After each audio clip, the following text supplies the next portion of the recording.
जय हिंद दोस्तों। आज हम लोग संधि पढ़ेंगे। ठीक है ना। आज हिंदी का 15वां दिन है और आज यूपी पेट का नोटिफिकेशन आ गया है। यूपी पेट 2023। तो आज से फॉर्म भरना चालू हो गया है, तो सभी लोग फॉर्म भर दो और जितनी जल्दी हो सके उतनी जल्दी भर दो। लास्ट में मत रखना, क्योंकि सर्वर जब डाउन हो जाता तो फॉर्म भरने में बहुत ज़्यादा दिक्कतें आती हैं।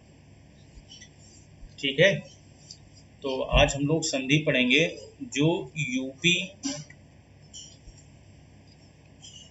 पेट में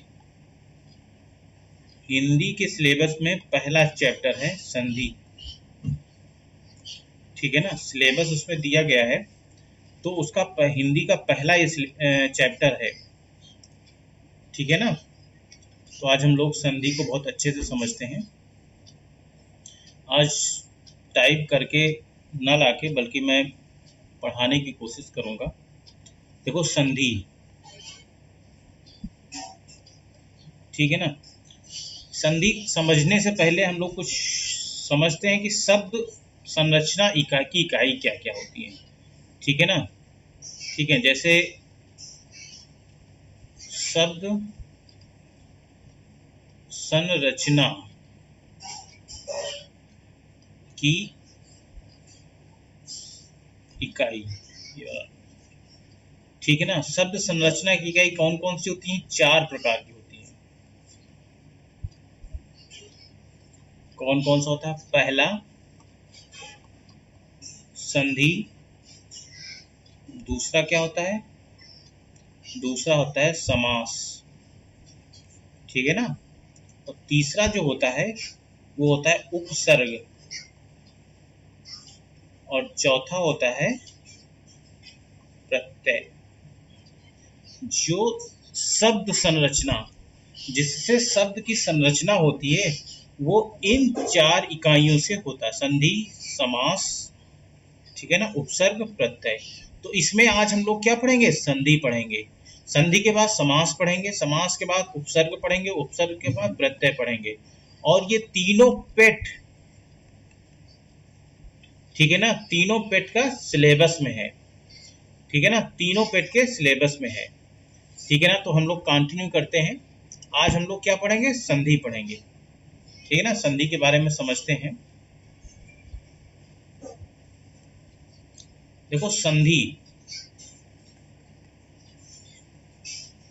संधि 2 शब्दों से, सम धन धी। ठीक है। सम मीन्स क्या होता है? सम मीन्स होता है समान। ठीक है ना। और धी मीन्स होता है धारण। ठीक है ना। तो क्या हो जाएगा? सम धन धी मीन्स होता है मेल। ठीक है ना। समान रूप, समान रूप धारण। तो इसमें क्या होता है? जो समान रूप धारण करे और धारण करके एक मेल से एक शब्द की संरचना करे। ठीक है ना। तो यहां पर हो जाएगा 2 वर्णों का परस्पर मेल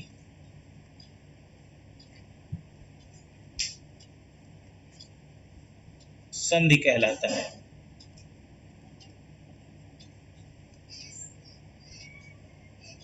ठीक है ना। 2 वर्णों का परस्पर मेल क्या कहलाता है? संधि कहलाता है। ठीक है। अथवा या अर्थात, और तरीके से हम लोग समझते हैं।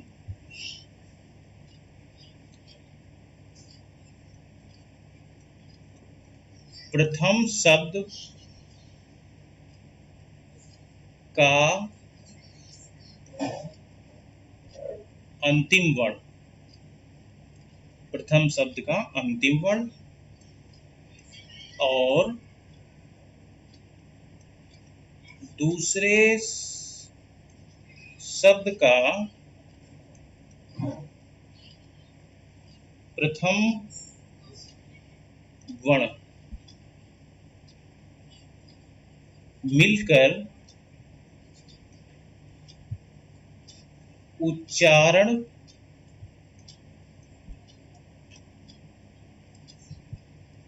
एवं लेखन में कोई परिवर्तन करते हैं, कोई परिवर्तन करते हैं तो उसे संधि कहते हैं।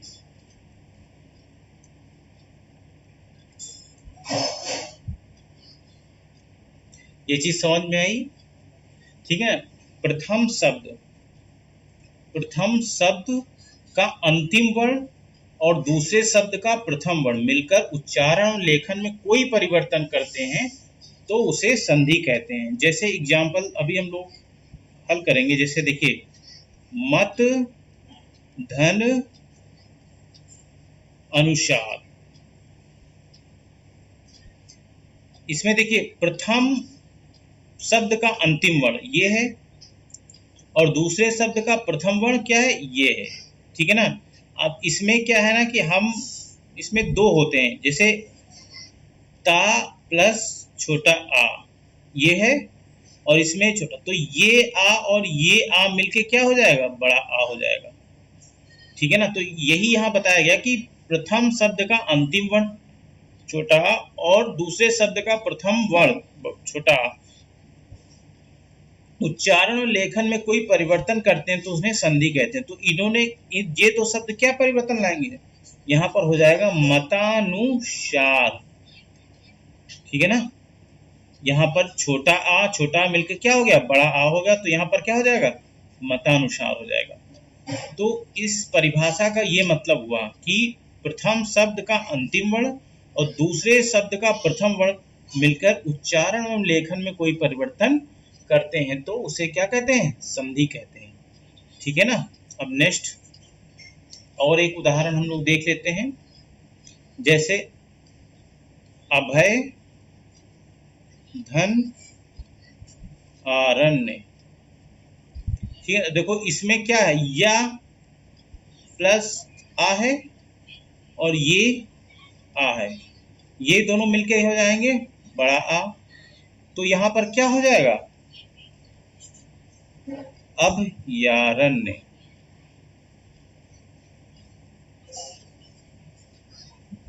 ठीक है। ये चीज समझ में आई?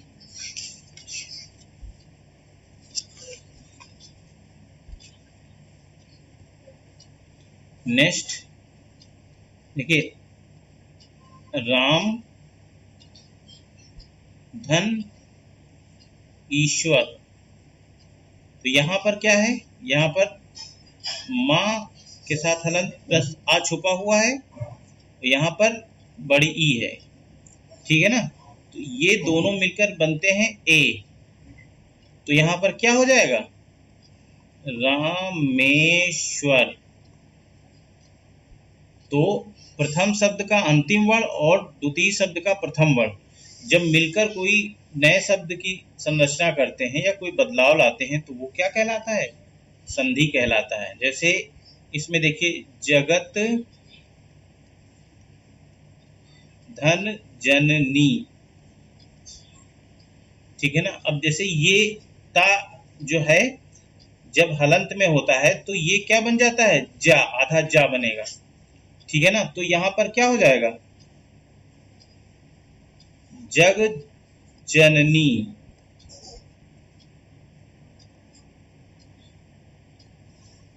नेक्स्ट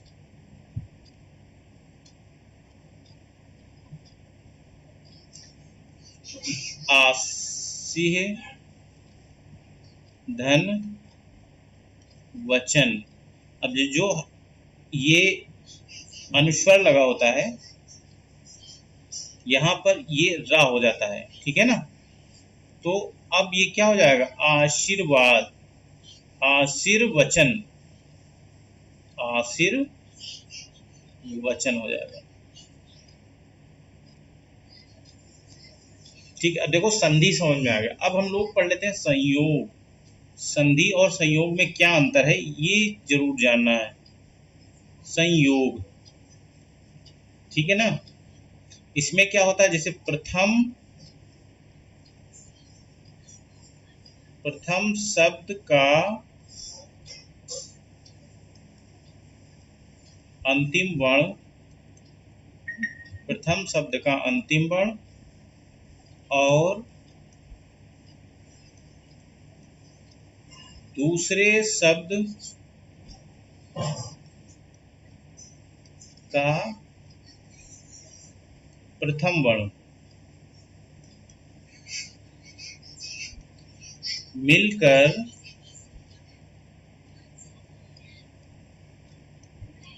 उच्चारण और लेखन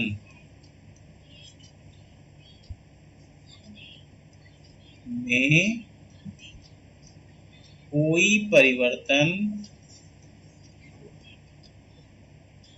नहीं कर पाए, ठीक है ना, तो उसे संयोग कहते हैं। देखो संयोग और संधि में क्या है, संधि में कोई ना कोई आपका परिवर्तन जरूर होगा, लेकिन संयोग में कोई परिवर्तन नहीं होगा। जैसे युग धन बोध, तो क्या हो जाएगा, युग बोध हो जाएगा, ठीक है। अंतर धन आत्मा, तो यहाँ क्या हो जाएगा, अंतर आत्मा, अंतरात्मा। तो ये संयोग है। अब संयोग और संधि में समझ में आ गया। अब हम लोग आगे पढ़ते हैं संधि के प्रकार, ठीक है।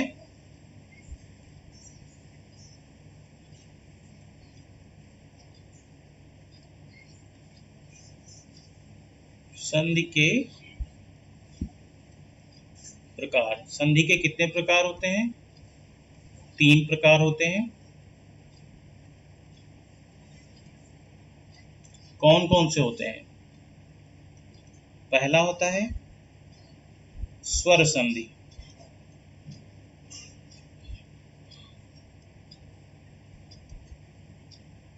दूसरा होता है व्यंजन संधि, तीसरा क्या होता है विसर्ग संधि, ठीक है ना। तो ये संधि कितने प्रकार की होती है, संधि 3 प्रकार की होती हैं। पहली क्या होती है स्वर संधि, दूसरी क्या होती है व्यंजन संधि और तीसरी क्या होती है विसर्ग संधि। हम लोग आज पहली संधि देखते हैं स्वर संधि।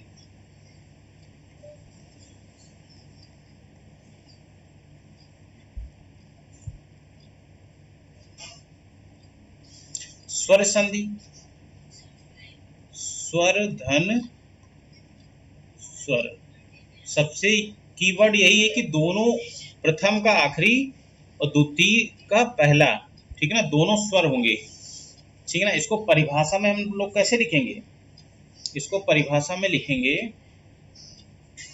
यदि किसी स्वर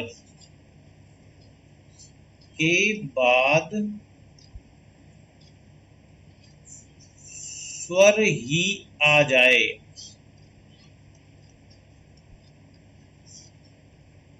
तो स्वर के उच्चारण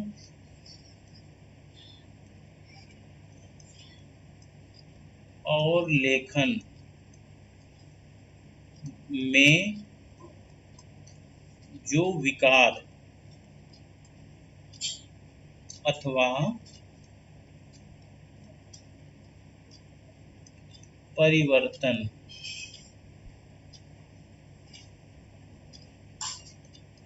होता है उसे क्या कहेंगे? उसे स्वर संधि कहेंगे। उसे स्वर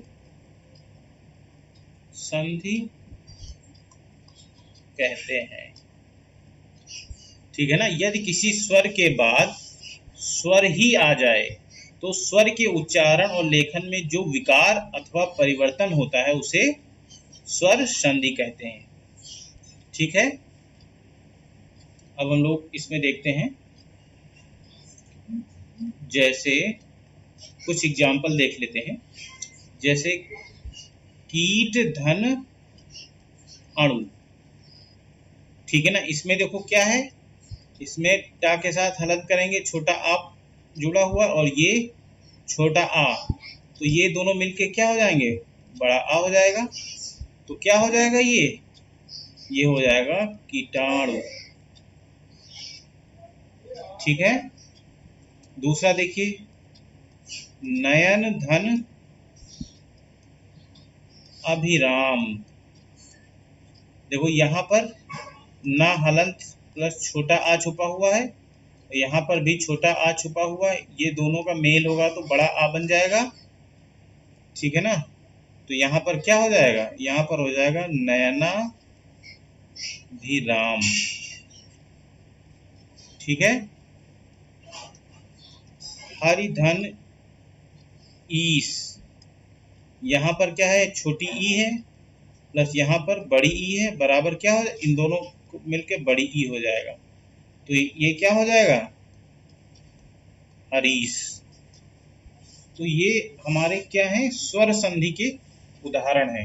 दोनों तरफ स्वर, इधर भी स्वर का मेल एक स्वर ही बन जाता है तो क्या हो जाएगा? वो स्वर संधि होगा। ठीक है। आज हम लोग इतना ही देखते हैं। इसमें थोड़ा सा और देख लेते हैं। स्वर संधि के उदाहरण, स्वर संधि के भेद, स्वर संधि के भेद। कितने भेद होते हैं? 5 भेद होते हैं। ठीक है ना। पहला कौन सा है? दीर्घ स्वर संधि।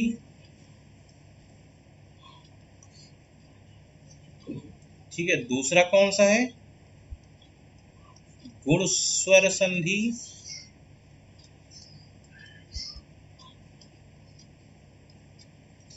तीसरा है